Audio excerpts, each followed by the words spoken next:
Livro Espíritos e Médiuns, de Leon Denis, 1903. Prefácio. Nesta obra, uma valiosa contribuição de Leon Denis para aclarar o trato do espiritismo experimental, temos muito que aproveitar, reconhecendo em seu autor um homem habituado a lidar com médiuns espíritos. De uma leitura atenta, podemos extrair inúmeras lições, que nos ajudarão a compreender facetas das comunicações mediúnicas, e que só o tempo poderia nos dar. Todos os capítulos são importantes, mas quem desejar compreender melhor o que se passa nos momentos da prática mediúnica, muito terá a aprender com a leitura do capítulo 4, Prática da Mediunidade. Nele encontram-se narrados, de maneira simples e objetiva, vários procederes que, se forem observados, muito ajudarão a médiuns e diretores de grupos e de centros espíritas no exercício da prática mediúnica. A recomendação do uso da oração e do recolhimento, antes do início das reuniões, a impregnação fluídica, que deve acontecer antes de todas as sessões, as dificuldades que surgem pela existência de pensamentos divergentes, que formam correntes fluídicas desencontradas, a análise dos dois maiores obstáculos que o médium tem a vencer, o espírito de lucro e o orgulho, os resultados que uma segura atitude moral proporciona, a absorção dos fluidos dos mundos superiores, e também os esforços que os médiuns devem empregar, continuadamente, para merecerem a assistência dos bons espíritos, ali estão descritos e analisados de maneira prática e objetiva.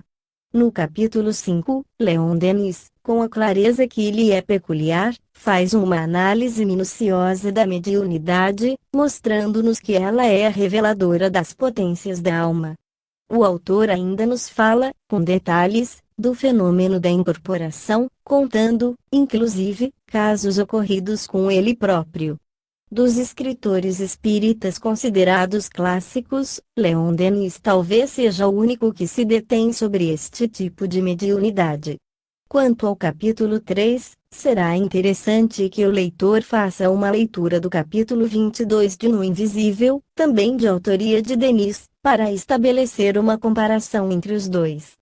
Finalizando, transcrevemos a opinião de Gaston Luce sobre a presente obra, expressa em seu livro Vida e Obra de Leon Denis, a página 180. No mesmo ano, foi publicado o Opúsculo de Propaganda a Espíritos e Médiuns, com 70 páginas. Esse trabalho, assim como o Além e a Sobrevivência do Ser, é uma contribuição ao espiritualismo experimental, enriquecida de novas observações e de conselhos relativos à mediunidade. Altivo Carissimi Panfiro. Capítulo 1. O espiritualismo experimental. Em nossos dias, mais do que nunca, o espiritismo chama a atenção do público. Fala-se com frequência em casas mal assombradas, em fenômenos de telepatia, em aparições e materializações de espíritos. A ciência, a literatura, o teatro e a imprensa dele se ocupam constantemente, porquanto as experiências do Instituto Metapsíquico, os testemunhos do grande escritor inglês Conan Doyle e as averiguações feitas por alguns jornais parisienses dão a esta questão um caráter de atualidade permanente. Examinemos, pois, este problema, e averiguemos por que o espiritismo, tão frequentemente sepultado, sempre reaparece, crescendo, dia a dia, o número de seus partidários. Não é, por acaso, uma coisa estranha. Talvez, na história, jamais se tenha produzido nada igual. Nunca se viu um conjunto de fatos, considerados impossíveis a princípio, cuja ideia provocava, em geral, antipatia, receio, desdém, fatos que excitavam a hostilidade de várias instituições seculares, acabarem por se impor a atenção e até a convicção de homens cultos, competentes, autorizados por suas funções e por seu caráter. Esses homens, inicialmente céticos, terminaram por reconhecer e afirmar a realidade dos aludidos fenômenos, depois de os estudar, investigar e experimentar. O ilustre sábio inglês William Crookes, conhecido no mundo inteiro pelo descobrimento do estado radiante da matéria, e que durante 3 anos obteve, em sua casa, materializações do espírito Kati King, em condições de controle rigoroso, falava, a propósito dessas manifestações: eu não digo que isto seja possível, eu digo, isto é. Oliver Lodge, reitor da Universidade de Birmingham, membro da Sociedade Real, escreveu: fui levado, pessoalmente, à certeza da existência futura, por provas que repousam sobre uma base estritamente científica. Frederico Mears, professor de Cambridge, a quem o Congresso Oficial Internacional de Psicologia de Paris, em 1890, elegeu presidente de honra, em seu admirável livro A Personalidade Humana, chega à conclusão de que vozes e mensagens nos vêm do além-túmulo. Falando da médium Sra. Thompson, Mears escreve: creio que a maioria dessas mensagens vem de espíritos que se servem, temporariamente, do organismo dos médiums para transmiti-las a nós. O célebre professor César Lombroso, de Turim, diz na leitura: os fatos observados nas casas frequentadas por fantasmas, nas quais, durante anos, se reproduzem aparições e ruídos, de acordo com o relato de mortes trágicas, e sem a presença de nenhum médium, atestam em favor da ação dos mortos. Com frequência, trata-se de casas desabitadas, onde esses fenômenos se produzem durante várias gerações e, muitas vezes, durante séculos. O Sr. Boutroux, filósofo bem conhecido, dissertava, em suas brilhantes conferências, acerca dos espíritos e as comunicações medianímicas, assegurando que a porta do subconsciente é a abertura por onde o divino pode entrar na alma humana. Às vezes, dizia, as revelações espíritas são tão estranhas que parece, efetivamente, estar, o médium, em comunicação com diferentes seres dos que lhe são acessíveis normalmente. William James, reitor da Universidade de Harvard, New York, eminente psicólogo falecido há alguns anos, afirmava a verossimilhança das comunicações com os mortos, em seu estudo publicado no ano de 1909, no Proceedings, acerca de seu amigo Dickinson, já falecido, que vinha conversar com ele pela mediunidade da Sra. Piper. James escrevia que, estes fenômenos dão a impressão irresistível de que é realmente a personalidade de Dickinson, com suas características próprias e, mais adiante, o sentimento dos assistentes era de que conversavam com o verdadeiro Dickinson. A origem do espiritismo, o espiritualismo moderno, está na América. Na realidade, os fenômenos do além-túmulo se encontram na base de todas as grandes doutrinas do passado. Em quase todos os tempos, o mundo dos vivos manteve relação com o mundo invisível. Porém, na Índia, no Egito e na Grécia, esses estudos eram privilégio de um pequeno número de investigadores e de iniciados, e os seus resultados se ocultavam cuidadosamente. Para que esse estudo fosse acessível a todos, e se conhecessem as verdadeiras leis que regem o mundo invisível, para ensinar os homens a ver nesses fenômenos, não uma ordem de coisas sobrenatural, mas um domínio ignorado da natureza e da vida, era necessário o trabalho enorme dos séculos, todos os descobrimentos da ciência, todas as conquistas do espírito humano sobre a matéria. Era preciso que o homem conhecesse seu verdadeiro lugar no universo, que aprendesse a medir a debilidade de seus sentidos e a sua impotência para explorar, por si mesmo e sem ajuda, todos os domínios da natureza viva. A ciência, com seus inventos, atenuou essa imperfeição de nossos órgãos.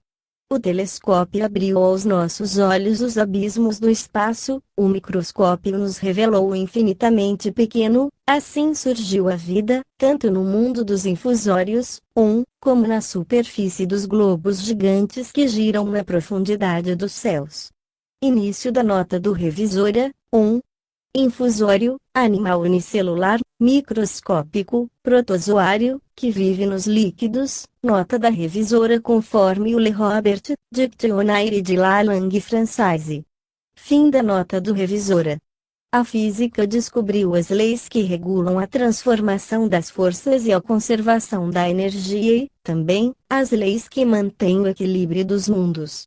A radioatividade dos corpos revelou a existência de poderes desconhecidos incalculáveis, raios X, ondas hertzianas, e radiações de todas as classes e de todos os graus. A química nos fez conhecer as combinações da matéria. O vapor e a eletricidade vieram revolucionar a superfície do globo, facilitando as relações entre os povos e as manifestações do pensamento, para que as ideias resplandeçam e se propaguem a todos os pontos da esfera terrestre. Hoje, o estudo do mundo invisível vem completar essa magnífica ascensão do pensamento e da ciência. O problema do além-túmulo se ergue frente ao espírito humano com poder e autoridade. Nos fins do século XIX, o homem, desenganado de todas as teorias contraditórias e de todos os sistemas incompletos que se lhe apresentavam, abandonava-se à dúvida, perdia, cada vez mais, a noção da vida futura. Foi então que o mundo invisível veio até ele e o perseguiu até sua própria morada. Por diversos meios, os mortos se manifestaram aos vivos. As vozes do além-túmulo falaram. Os mistérios dos santuários orientais, os fenômenos ocultos da Idade Média, após um largo silêncio, reapareceram. O espiritismo nasceu. As primeiras manifestações do espiritualismo moderno se produziram além dos mares, num mundo jovem, rico de energia vital, de expansão ardente, menos exposto que a velha Europa ao espírito de rotina e aos prejuízos do passado. Dali as manifestações se espalharam por todo o globo. Essa eleição foi profundamente sensata, pois a livre América era, com efeito, o ambiente mais propício para uma obra de difusão e de renovação. Por isso ali se contam, hoje, 20 milhões de espiritualistas modernos. Mas, tanto de um lado do Atlântico quanto do outro, embora com intensidades diferentes, as fases de progresso da ideia espírita têm sido idênticas. Em ambos os continentes, o estudo do magnetismo e dos fluidos havia preparado certos espíritos para a observação do mundo invisível. A princípio, se produziram fatos estranhos em todas as partes, fatos dos quais ninguém se atrevia a falar, senão em voz baixa, na intimidade. Depois, pouco a pouco, se foi elevando o tom.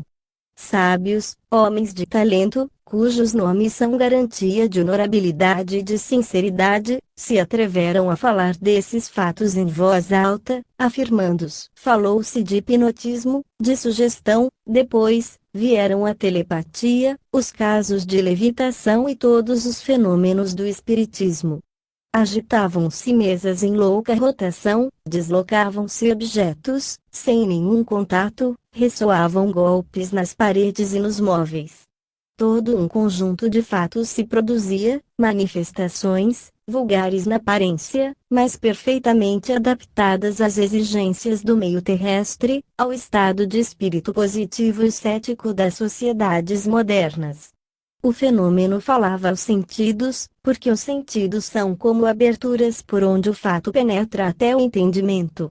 As impressões produzidas no organismo despertam surpresas, incitam a busca, e conduzem à convicção. Daí o encadeamento dos fatos, a marcha ascendente dos fenômenos. Com efeito, depois de uma primeira fase material e grosseira, as manifestações tomaram um aspecto novo. Os golpes se fizeram mais regulares e se converteram em um meio de comunicação inteligente e consciente, a escrita automática se divulgou. A possibilidade de estabelecer relação entre o mundo visível e o invisível apareceu como um fato imenso, derrubando as ideias herdadas, derrubando os ensinamentos habituais, mas abrindo sobre a vida futura uma saída que o homem não se atrevia ainda a transpor, deslumbrado pelas perspectivas que se apresentavam a ele. Ao mesmo tempo que se propagava, o espiritismo via numerosas oposições levantarem-se contra si. Como todas as ideias novas, teve que enfrentar o menosprezo, a calúnia, a perseguição moral. tal qual o cristianismo, em seu começo foi sobrecarregado de amargura e de injúrias. Sempre acontece assim. Quando novos aspectos da verdade aparecem aos homens, sempre provocam assombro, desconfiança, hostilidade. É fácil compreendê-lo. A humanidade esgotou as velhas formas de pensamento e de crença, e quando formas inesperadas da verdade se revelam, não parecem corresponder muito ao antigo ideal, que está debilitado, mas não morto. Por isso se necessita de um período bastante longo de estudo, de reflexão, de incubação, para que a nova ideia abra caminho na opinião. Daí as lutas, as incertezas, os sofrimentos da primeira hora. Riu-se muito das formas que tomava o novo espiritualismo. Os poderes invisíveis, que velam sobre a humanidade, são melhores juízes que nós dos meios de ação e de adestramento que convém adotar, segundo os tempos e os ambientes, para fazer com que o homem tome consciência do seu papel e do seu destino, sem, por isso, travar seu livre-arbítrio. Porque isto é o essencial, que a liberdade do homem fique intacta. A vontade superior sabe ajustar-se às necessidades de uma época, de uma raça, e às novas formas da eterna revelação. Ela suscita, no seio das sociedades, os pensadores, os experimentadores, os sábios que indicarão o caminho a seguir e colocarão os primeiros marcos. Sua obra se desenrola lentamente. Os resultados são, a princípio, débeis, insensíveis, mas a ideia penetra pouco a pouco nas inteligências. O movimento, por ser imperceptível, não é, por si, menos seguro e profundo. Em nossa época, a ciência se elegeu em dona soberana, em diretora do movimento intelectual. Cansada das especulações metafísicas e dos dogmas, a humanidade reclamava provas sensíveis, bases sólidas sobre as quais pudesse assentar suas convicções. Fazia-se o estudo experimental, a observação dos fatos, como uma tábua de salvação. Daí o grande critério dos homens da ciência, na atualidade. Por isso a revelação adquiriu um caráter científico. Com fatos materiais, chamou-se a atenção dos homens que se haviam materializado. Os fenômenos misteriosos, que se achavam disseminados na história, se renovaram e se multiplicaram ao nosso redor, sucederam-se em ordem progressiva, que parece indicar um plano preconcebido, a execução de um pensamento, de uma vontade. À medida que o novo espiritualismo ganhava terreno, os fenômenos se iam transformando. As manifestações, grosseiras no começo, se aperfeiçoavam, tomando um caráter mais elevado. Certos médiuns recebiam por meio da escrita, de uma forma mecânica ou intuitiva, mensagens, inspirações de fonte estranha. Instrumentos musicais tocavam sozinhos. Ouviam-se vozes e cantos, penetrantes melodias pareciam baixar do céu e turvavam o ânimo dos mais incrédulos. A escrita direta aparecia no interior de lousas justapostas e lacradas. Os fenômenos de incorporação permitiam aos mortos possuírem o organismo de um médium adormecido, e conversar com quem haviam conhecido na Terra. Gradualmente, e como consequência de um desenvolvimento calculado, apareciam os médiuns videntes, falantes, curadores. Enfim, os habitantes do espaço, revestindo-se de envoltórios temporários, vinham reunir-se com os humanos, vivendo, por uns instantes, sua vida material e terrestre, deixando-se ver, tocar, fotografar, dando impressões de suas mãos e de seus rostos e desvanecendo-se logo para prosseguir sua vida etérea.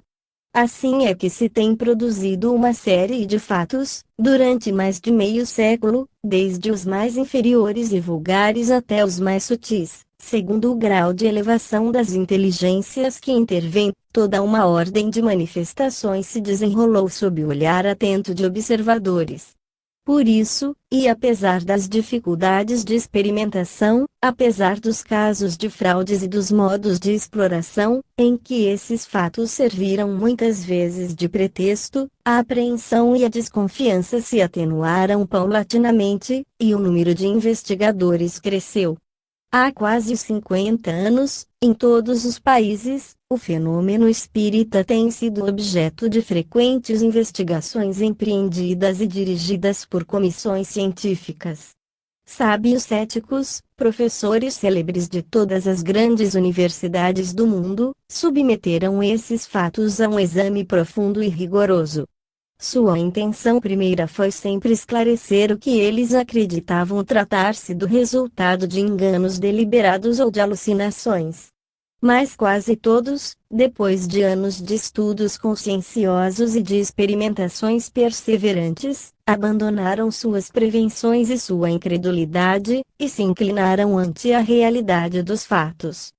As manifestações espíritas, comprovadas por milhares de pessoas em todos os pontos do globo, demonstraram que, ao nosso redor, se agita um mundo invisível, um mundo onde vivem, em estado fluídico, aqueles que nos precederam na Terra, que lutaram e sofreram, e que constituem, além da morte, uma segunda humanidade. O novo espiritualismo se apresenta hoje com um acompanhamento de provas e um conjunto de testemunhos tão imponentes, que já não é possível a dúvida para os investigadores de boa fé. Isto mesmo expressava o professor Challis, da Universidade de Cambridge, nos seguintes termos. Os atestados têm sido tão abundantes e tão perfeitos, os testemunhos têm vindo de tantas fontes independentes entre si de um número tão grande de testemunhas, que se faz necessário ou admitir as manifestações tal como se nos apresentam, ou renunciar à possibilidade de atestar, por um depoimento humano, qualquer fato que seja. Por essa razão, o movimento de propagação se foi acentuando cada vez mais. No momento atual, estamos assistindo a um verdadeiro florescimento das ideias espíritas. A crença no mundo invisível se estendeu por sobre toda a face da Terra. Por toda parte, o espiritismo tem suas sociedades de experimentação, seus vulgarizadores, seus periódicos. Embora a filosofia, em suas mais atrevidas especulações, tenha conseguido elevar-se à concepção de outro mundo de existência, depois da morte do corpo, a ciência humana, não obstante, não havia logrado, experimentalmente, a certeza do fato em si. O valor do espiritismo consiste, precisamente, em nos proporcionar essas bases experimentais, provando-nos a possibilidade de comunicação entre os vivos e as inteligências que viveram entre nós antes de transpor o umbral da vida invisível. Essas almas puderam dar, em certos casos, a demonstração de sua identidade e de seu estado de consciência. Para não citar senão um caso entre mil, o Dr. Richard Hodgson, falecido em dezembro de 1906, comunicou-se depois com seu amigo J. Slope, professor da Universidade de Columbia, entrando em minuciosos detalhes, acerca das experimentações e trabalhos realizados pela Sociedade de Investigações Psíquicas, de cuja seção americana era presidente. Explicou como teriam que dirigi-los, provando sua identidade com todos esses pormenores. Essas comunicações se transmitiram por intermédio de diferentes médiums, que não se conheciam entre si, servindo de mútua confirmação. Nelas se reconhecem as palavras e as frases familiares do comunicante durante sua vida. Embora o início do espiritismo tenha sido difícil e sua marcha, lenta e cheia de obstáculos, há quase 20 anos ele conquistou o direito de cidadania. Converteu-se em uma verdadeira ciência e, no tempo certo, num corpo de doutrina, uma filosofia geral da vida e do destino, cimentada em um conjunto imponente de provas experimentais às quais, a cada dia, se agregam fatos novos. Essa ciência, essa doutrina, nos tem demonstrado, cada vez melhor, a realidade de um mundo invisível, incomensurável, povoado de seres viventes, que até agora haviam passado despercebidos aos nossos sentidos. Novos horizontes se nos abriram. A perspectiva de nossos destinos se nos ampliou. Nós mesmos pertencemos, por uma parte de nosso ser, a mais importante, a esse mundo invisível, que se revela cada dia mais aos observadores atentos. Os casos de telepatia, os fenômenos de desdobramento, as exteriorizações de pessoas vivas, as aparições à distância, tantas vezes descritas por F. Mears, C. Flammarion, Charles Richet, Dr. Dariex, Dr. Maxwell, etc., o demonstram experimentalmente. As atas da Sociedade de Investigações Psíquicas, de Londres, são ricas em fatos desse gênero. Os espiritistas creem que essa parte invisível, imponderável de nosso ser, registro inalterável de nossas faculdades, de nosso eu consciente, em uma palavra, o que os crentes de todas as religiões chamaram alma, sobrevive à morte. Prossegue sua evolução, no decorrer do tempo e do espaço, até estados sempre melhores e mais iluminados através de raios de justiça, de verdade e de amor. Essa alma, esse eu consciente, tem como invólucro indestrutível, como veículo, um corpo fluídico, envoltório do corpo humano, formado de matéria sutil, radiante, invisível, sobre o qual a morte não tem ação alguma. Achamo-nos aqui em presença de uma teoria, de uma concepção suscetível de reconciliar as doutrinas materialistas e espiritualistas, que durante tanto tempo se combateram sem se poderem derrubar, nem destruir mutuamente. A alma já não seria uma vaga abstração, mas um centro de força e de vida, inseparável de sua forma sutil, imponderável, embora ainda material. Há nela uma base positiva para as esperanças e as aspirações elevadas da humanidade. Tudo não termina com esta vida, o ser, indefinidamente aperfeiçoável, recolhe em seu estado psíquico, que sem cessar se refina, o fruto do trabalho, as obras, os sacrifícios de todas as suas existências. As dores, o grito de chamada que se eleva para o céu, desde as profundezas da humanidade, não ficam sem resposta. Aqueles que viveram entre nós, e que continuam no espaço sua evolução indefinida, sob formas mais etéreas, não se desinteressam de nossos sacrifícios e de nossas lágrimas. Desde os cumes da vida universal caem, sem cessar, sobre a humanidade, correntes de força e inspiração.